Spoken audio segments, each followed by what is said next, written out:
Eh bien, Margot, on est donc au cinéma de Guise et en attendant le film, alors on regarde les bandes annonces avec Émilie, mais on en profite aussi pour discuter un petit peu. Alors, ce qui est bien, c'est que on gêne personne, puisqu'il n'y a personne. Le cinéma est ouvert pour nous, chère Margot.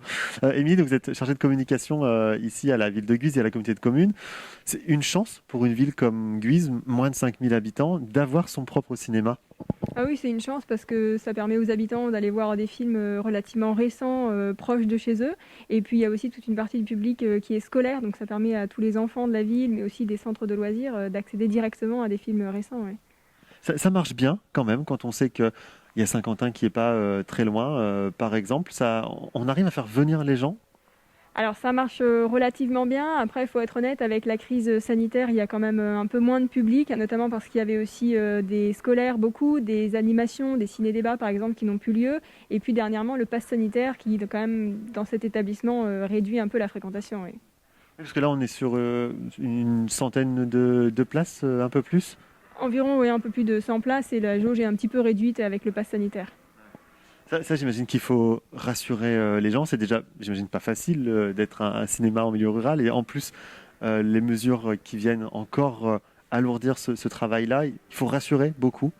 On essaye, oui, de rassurer, mais surtout d'expliquer aux gens les conditions, hein. Ils ont, alors pour certains, peur, le public est un petit peu plus âgé, on va dire, mais la plupart des gens, simplement qui ne savent plus, sont perdus. Est-ce qu'il faut un masque, un pass?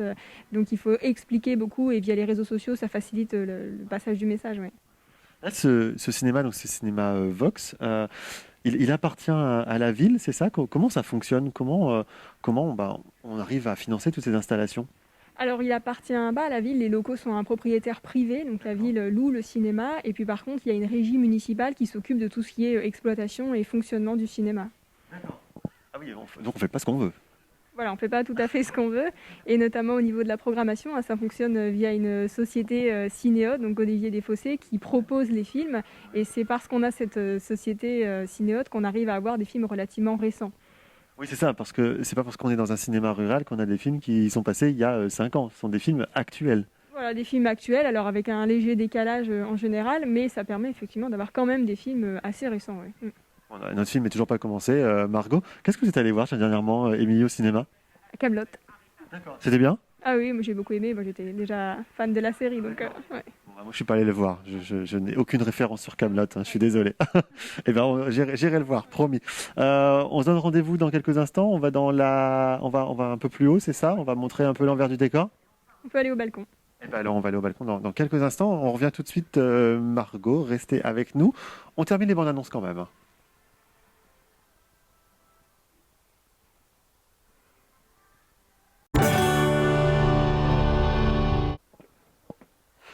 Bah, Margot, avec Émilie, nous sommes en train de regarder le programme du cinéma parce que nous sommes encore au programme papier. Alors, on pourrait se dire que c'est démodé, mais en fait, pas du tout, parce que les habitants de Guise attendent ce programme papier. Ouais, les habitants attendent. Alors, il y a une page Facebook, il y a un site internet, il y a un répondeur sur lequel on a le programme, mais ils attendent effectivement régulièrement, à peu près une fois par mois, le petit programme papier que Michel, qui gère le cinéma, va distribuer dans tous les commerces avec quelques affiches. Oui, alors, Michel, on lui fait un petit coucou, bien évidemment, parce que c'est lui qui nous a ouvert les portes du cinéma aujourd'hui. Alors, il n'est pas très loin, il est en dessous, mais il n'aime pas trop le jeu des caméras. Ah, voilà, il préfère projeter les films qu'être dedans. Voilà. C'est l'homme de l'ombre, c'est lui qui est dans la salle de projection, dans la salle où on ira tout à l'heure, on aura le droit. Tout à fait, on ira tout à l'heure, oui. Bon, super. Alors, on avait commencé à évoquer tout à l'heure le choix des films. Comment ça marche concrètement? Parce qu'il n'y a qu'une salle, il y a des tas et des tas de films. Comment on les choisit? Alors concrètement, c'est donc la société Cinéode dont on parlait tout à l'heure qui propose des films un petit peu en fonction du public local, hein, pour voir ce qui pourrait marcher, intéresser le plus les gens. Donc il les propose à Michel, à la ville, et puis ensuite en fonction de ça, on fait un choix, ce qui marchera mieux ou pas. Parfois on enlève des films, parfois pas, et on choisit le nombre de séances en fonction aussi des habitudes de notre public, hein, les jours, les horaires qui plaisent le plus. Ah oui, donc ça, vous avez la main dessus. Vous avez le droit de dire, il y aura une séance tel jour, à telle heure. C'est juste le choix du film qui passe avec la société. Voilà, effectivement, on programme quand on veut, mais c'est le choix des films qui passe, ouais, par Cinéode. D'accord. Et alors, ça se loue un film? Enfin, concrètement, vous le louez à la société, c'est ça?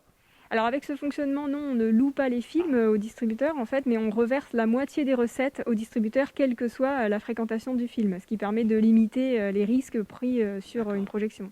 Oui, parce qu'on ne sait jamais si on va remplir une salle ou pas. C'est presque toujours un pari finalement. Oui, alors il y a quelques grands films, effectivement, où on sait à peu près que le succès est assuré, et puis d'autres où c'est plus risqué, donc on ne sait pas toujours bien doser la fréquentation. Oui. En fait, ça veut dire qu'il faut avoir une bonne connaissance de son public. C'est presque un métier de relation. Oui, effectivement, ça veut dire qu'il faut bien connaître le territoire, les habitudes des gens, leurs attentes pour programmer au plus juste, comme dans n'importe quel commerce, hein, pour le coup, en fonction des attentes des publics. Ouais.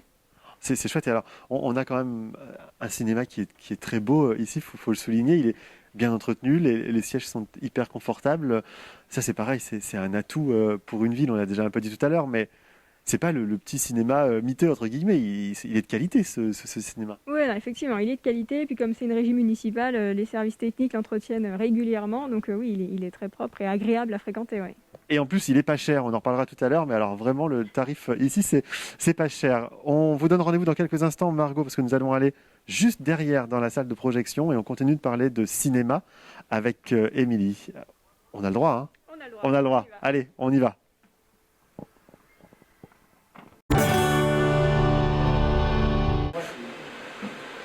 Alors là, Margot, en fait, c'est vraiment l'envers du décor. C'est l'endroit où on ne va jamais quand on va au cinéma. Nous entrons avec Émilie dans la salle de projection.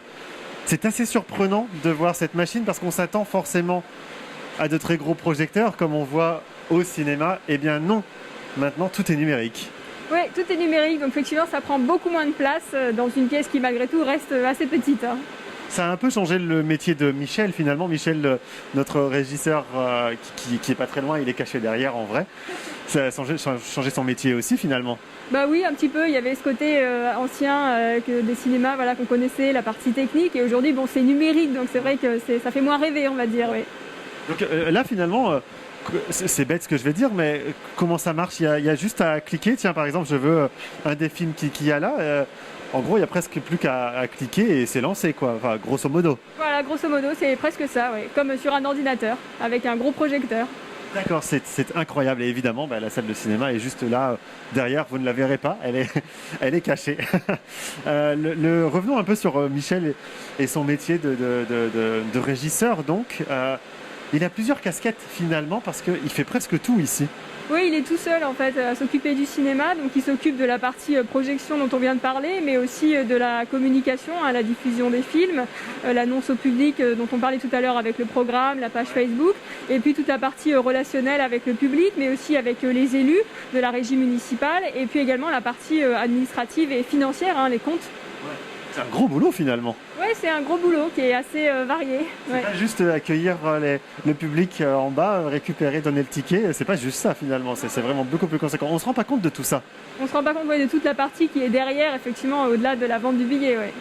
Alors, je voulais parler d'avenir, bien évidemment, parce que on veut parler de l'avenir de ces petits cinémas de ville, de village. Alors, quand on voit ça, on se dit qu'on est déjà un peu dans l'avenir, évidemment, mais ça a vocation à devenir quoi, ces cinémas? Par exemple, le jour où Michel va partir, va prendre sa retraite, on y réfléchit déjà un petit peu? Alors on est en train d'y réfléchir parce qu'effectivement Michel va prochainement partir à la retraite, donc c'est la question qu'on se pose, l'avenir du cinéma, la localisation, mais aussi le fonctionnement. Alors on imagine qu'avec le programme Petite Ville de demain dans laquelle Guise est inclus maintenant, on va pouvoir peut-être trouver des solutions pérennes au devenir du cinéma. Ouais. Ça c'est important d'y penser dès maintenant, parce que j'imagine que la volonté c'est de le conserver, ce cinéma. Ah oui, bien sûr, c'est de le conserver, oui. Eh bien écoutez, voilà, on espère encore venir très très longtemps ici au cinéma de Guise. On rappelle le tarif très rapidement, on est à 5 € l'entrée je crois. Voilà, 5 € en plein, 4 € en réduit. Ben voilà, c'est complètement dérisoire, donc il faut en profiter, il faut venir, il faut le faire fonctionner, ce petit cinéma, Margot.